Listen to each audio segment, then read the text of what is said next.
नमस्कार दोस्तों, बात करने वाले हैं 3 और कंपनीज़ के Q1 के नंबर्स की, जो कि आज के दिन कंपनी ने अनाउंस किए हैं। छुट्टी का दिन है, आज शनिवार है। एम्बर एंटरप्राइजेज़, डिवीज़ लैब और हिंदुस्तान कॉपर। आगे बढ़ने से पहले चैनल को सब्सक्राइब नहीं किया तो अभी कर लें, साथ ही बेल आइकन को प्रेस कर लें।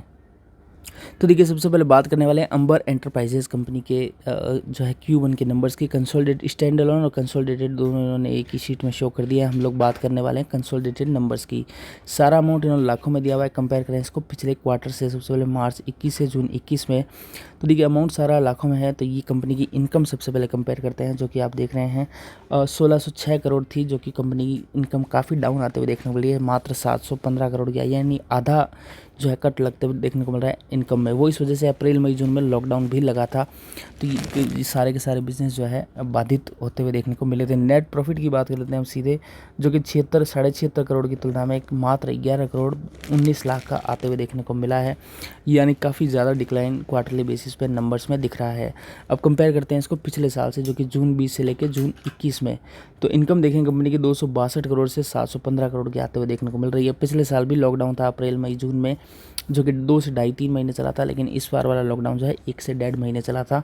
खैर, कंपैरिजन करें 262 करोड़ से 715 करोड़ की इनकम की गई है, लेकिन पिछले साल की तुलना में कंपनी आपको घाटे से मुनाफे में आती हुई देखने को मिल रही है। करीब 24 करोड़ का घाटा था, जो कि कंपनी 11 करोड़ 19 लाख का प्रॉफिट इस बार दिखा रही है। तो नंबर ओवरऑल जो है ठीक ठाक है, क्वार्टरली बेसिस पर गिरे हैं। गिरने का रीज़न जानते हैं, इस समय लॉकडाउन रहा था और पिछले समय से कंपेयर कर रहे हैं, वहाँ प्रॉफिट बढ़ रहा है। तो पिछले समय लॉकडाउन जितना था, इस बार उसकी तुलना में कम समय लॉकडाउन था, यानी बिजनेस कम खराब हुए थे। तो देखिए, बात करें अंबर एंटरप्राइजेज़ की, तो स्टॉक में लगातार आपको चाल अच्छी खासी देखने को मिल रही है पिछले लगातार 1 से 1.5 महीने में, और स्टॉक फिलहाल अपने ऑल टाइम हाई से बहुत ज़्यादा दूर नहीं है।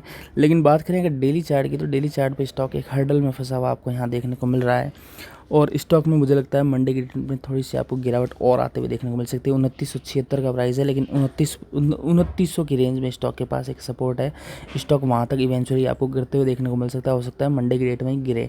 तो 2900 तक आता है, तो फिर आपको अगर स्टॉक जो है यहाँ सपोर्ट ले सकता है, फिर कोई बाय के लिए विचार करते हैं तो आपकी इच्छा है वहाँ पर कर सकते हैं, लेकिन डिप जरूर मिलना चाहिए, उस डिप में ही खरीदारी कर सकेंगे। 29 के लेवल को तोड़ने की संभावना कम है। अगर तोड़ता है तो फिर 2800 पे सपोर्ट नेक्स्ट बनेगा, सीधे 100 रुपये और निकलते हुए देखने को मिल सकता है। तो देखिए, अगले स्टॉक की बात कर लेते हैं। Divi's laboratories limited, statement of consolidated numbers आप देख रहे हैं, अमाउंट सारा लाखों में शो किया हुआ है। कंपेयर करेंगे सबसे पहले पिछले क्वार्टर से, मार्च 21 से जून 21 में कंपनी ने कैसा कारोबार किया है। तो सबसे पहले कंपेयर करेंगे उसमें भी इनकम के कॉलम को। तो इनकम देख रहे हैं आपको बढ़ती हुई देखने को मिलेगी। 1811 करोड़ की तुलना में 1996 करोड़ की इनकम की है, जो कि बढ़त आपको क्लियरली दिखाई दे रही है। बात करें प्रॉफिट फॉर द पीरियड की, 502 करोड़ की तुलना में 557 करोड़ का कंपनी ने प्रॉफिट किया है। यहाँ भी जो है आपको इंक्लाइन आते हुए देखने को मिल रहा है। उसके अलावा देखेंगे एक बार के लिए एक्सपेंसेस, और आपको दिखा दूँ 1142 करोड़ का एक्सपेंडिचर मार्च के क्वार्टर में किया था, इस बार 1182 का किया है। तो एक्सपेंडिचर कंपनी का बढ़ा है, उसके बावजूद भी कंपनी का प्रॉफिट फॉर द पीरियड बढ़ा है, यानी कंपनी की जो है अच्छी आपको नतीजे अच्छे देखने को मिल रहा है। पीबीटी जो है प्रॉफिट बिफोर टैक्स, वो भी बढ़ा है, यहाँ बढ़ते हुए देखने को मिल रहा है। कंपेयर करते हैं पिछले साल से इसको, जून 20 से जून 21 में, तो देखिए 1747 करोड़ से कंपनी की इनकम बढ़कर 1996 करोड़ की आते हुए देखने को मिल रही है। बात करेंगे प्रॉफिट की, तो 492 करोड़ की तुलना में 557 करोड़ का कंपनी ने नेट प्रॉफिट किया है, और एक्सपेंडिचर भी कंपनी का बढ़ा है, जो कि 1086 करोड़ से 1182 करोड़ किया है, यानी एक्सपेंडिचर बढ़ने के बाद भी कंपनी का प्रॉफिट बढ़ा है। यानी कंपनी ने एक्सपेंडिचर कंट्रोल किया होता, या किसी तरह कुछ कट लगे होते एक्सपेंडिचर में, तो मुनाफा और उछाल खाते हुए देखने को मिलता है। ये पर्पज़ मेरा है आपको एक्सपेंडिचर बताने का। तो देखिए, डिवीज लेव का मंथली चार्ट इतना दमदार है कि मतलब ऐसा चार्ट कम ही देखने को मिलता है इंडियन स्टॉक मार्केट्स में। कंपनियां हैं, ऐसी बात नहीं है कि नहीं है, लेकिन कम है। तो देखिए, डेली चार्ट देखेंगे, डेली चार्ट भी इस तरह का है जैसे किसी कंपनी का मंथली चार्ट हम देख रहे हैं। ये डेली बेसिस पे इतना दमदार चलता है। स्टॉक का लाइफ टाइम हाई आप देख रहे हैं करीब 5050 रुपये के आसपास का है। मुझे लगता है मंडे की डेट में स्टॉक आपको कम से कम जो है यहाँ से 3916 से 5000 का मूव तो आराम से दिखाने का ट्राई पूरा करेगा, और मंडे नहीं तो आने वाले 2-4 दिनों में स्टॉक ऑल टाइम हाई भी यहाँ लगाते हुए देखने को मिल जाए तो कोई बड़ी बात नहीं है। 5045-50 का ऑल टाइम हाई है, वो स्टॉक बीट करेगा आने वाले दिनों में जल्दी ही। तो देखिए बात करते हैं हिंदुस्तान कॉपर कंपनी के Q1 के नंबर्स की।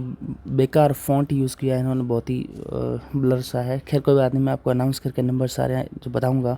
अमाउंट सारा करोड़ों में है इसमें। और बात करेंगे मार्च के क्वार्टर से जून के क्वार्टर के कंपैरिजन की। टोटल इनकम की बात करें 531 करोड़ से 278 करोड़ की आते हुए देखने को मिल रही है, जो कि आपको डिक्लाइन आते हुए देखने को मिल रहा है।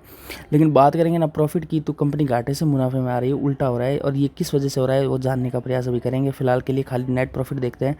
36.5 करोड़ करीब 37 करोड़ पौने 37 करोड़ के घाटे से कंपनी ने 45.5 लाख का मुनाफा किया है, जो कि काफ़ी अच्छे नंबर अपने आप में दिख रहे हैं।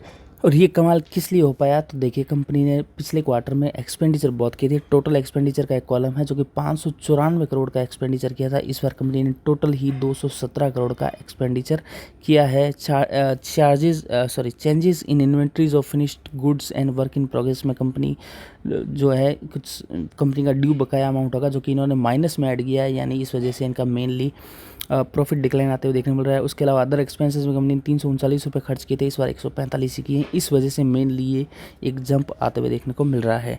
खैर कोई बात नहीं, जंप तो जंप होता है, आया है, बैलेंस शीट मजबूत हुई है। कंपेयर करें पिछले साल से जून 20 से जून 21 में, तो 441 करोड़ से डिक्लाइन यहाँ भी इनकम में दिखेगा 278 करोड़ का। उसके बावजूद भी कंपनी का यहाँ भी जो है मुनाफा बढ़ते हुए देखने को मिलेगा आपको। करीब 29.5 करोड़ की तुलना में 45.5 करोड़ का कंपनी ने मुनाफा किया है, जो कि यहाँ भी बढ़ते हुए देखने को मिल रहा है। और बढ़ने का रीज़न देखें अगर, तो देखिए ये कंपनी जो एक्सपेंडिचर किया था पिछले जून के क्वार्टर में 2020 में 416 करोड़ का, वहाँ इस बार किया है मात्र 217 करोड़ का। तो यहाँ कंपनी ने पैसे बचा लिए हैं। पिछली बार कंपनी ने चेंजेस इन इन्वेंट्रीज और यहाँ पे जो 181 करोड़ का ऐड किया था इस वजह, और यहाँ इस बार माइनस 125 करोड़ का किया है। यानी कंपनी का कोई ड्यू आना होगा किसी दूसरी कंपनी से। जैसे कंपनी रॉ मटेरियल खरीदती है कहीं से, मान लो उसको पेमेंट करती है, लेकिन इस बार उल्टा हुआ होगा, कंपनी ने कोई माल रिटर्न किया होगा, वहाँ से पैसा उठ गया होगा, चेक आया होगा लौट के, तो उसको इन्होंने एंट्री माइनस में दिखा दिया एक्सपेंडिचर में, क्योंकि पैसा आया है। इस वजह से मेनली मुनाफा बढ़ा है। तो देखिए डेली चार्ट का स्टेटस आप देख रहे हैं। स्टॉक 175 बल्कि 200 के आसपास का भी हाई लगाया था, और किसी समय स्टॉक 30 रुपये हुआ करता था, मुझे अच्छे से याद है। सरकारी कंपनियां 30, 40, 50 की रेंज में जिस समय भटकती थी, उस समय ये स्टॉक भी 30 पर काफ़ी अटका था, लेकिन लगातार वहाँ से अच्छी खासी स्टॉक ने तेज़ी दिखाई है। एक सरकारी कंपनी होने के बावजूद भी इतना अच्छा खासा रिटर्न दिया है, ये वाकई काबिल तारीफ़ है। तो 200 का हाई लगाने के बाद लगातार स्टॉक फिसल रहा है। अब फिलहाल के लिए स्टॉक के पास 150 पे एक रेजिस्टेंस बनेगा। 144 का प्राइस है। 150 के टारगेट यहाँ पे आपको जल्दी ही आते हुए देखने को मिलेगा। फ्राइडे के सेशन में भी आप देख सकते हैं 150 के करीब 148 स्टॉक गया था। ये एक टेल जो आप देख रहे हैं 150 का पहला टारगेट रखेंगे, उसके बाद जो है 157 से 58 का एक हर्डल और बनेगा, वहाँ पे स्टॉक जाते हुए देखने को मिलेगा। और इवेंचुअली जैसे नंबर है स्टॉक ऊपर जाते हुए देखने को मिलेगा आपको आने वाले दिनों में। चलिए बात कर ली हमने इस वीडियो में 3 कंपनीज़ के Q1 के नंबर्स के बारे में डिटेल में, साथ ही उनके डेली चार्ट्स के बारे में। वीडियो आपको अच्छा लगा तो इसे लाइक कर देना, चैनल को सब्सक्राइब कर लेना। धन्यवाद।